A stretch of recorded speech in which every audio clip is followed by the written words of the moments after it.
वक्ता फ्लोरेंस ने बताया कि वह महापुरुष गौर वर्ण के हैं, सिर पर सफेद बाल है, न दाढ़ी है और न मूछें। इन सभी भविष्यवाणियों का मिलान आप जी चाहें तो अपने आप भी कर सकते हैं।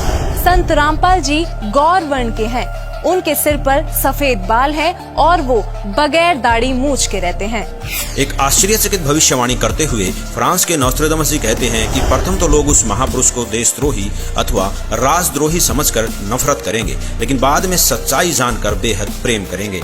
दोस्तों, 2014 में संत रामपाल जी पर देशद्रोह का झूठा केस भी लगाया गया, लेकिन आज संत रामपाल जी की लोकप्रियता लोगों के सिर चढ़कर बोल रही है। कुछ और बातें जो भविष्यवाणियों में सामने आई वो इस प्रकार हैं। अमेरिका के भविष्यवक्ता एंडरसन के मुताबिक 21वीं सदी में वह महापुरुष एक मानव, एक भाषा व एक झंडे की रूपरेखा रखेगा। योगी नारायण जी के अनुसार उस संत के आदेश से शराब, तंबाकू, गांजा और भी जितने नशीले पदार्थ हैं उनको खाना पीना तो दूर, हाथ लगाने को भी निषेध होगा।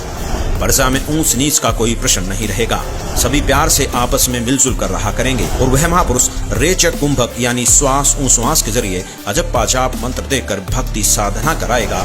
वह पूर्ण परमात्मा को ही पूजा के रामपाल जी श्वास उश्वास की क्रिया बताकर केवल पूर्ण परमात्मा की भक्ति कराते हैं।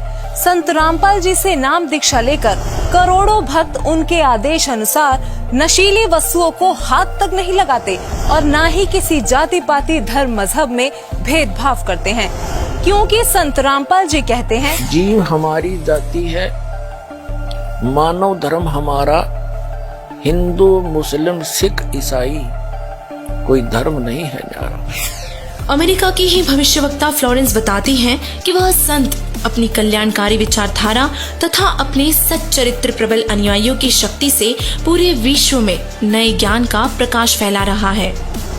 फ्रांस के भविष्यवक्ता डॉक्टर जुलेवन के अनुसार भारत से उठी ज्ञान की धार्मिक क्रांति नास्तिकता का नाश करके आंधी तूफान की तरह संपूर्ण विश्व को ढक लेगी। उस महापुरुष के अनुयायी देखते देखते एक संस्था के रूप में संपूर्ण विश्व पर प्रभाव जमा लेंगे।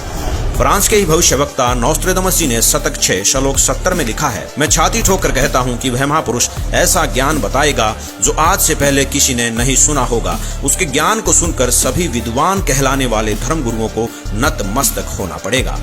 अब इन सारी भविष्यवाणियों से तो हमारी सुई केवल संत रामपाल जी पर आकर ही टिक गई। कारण था उनके अनुयायी।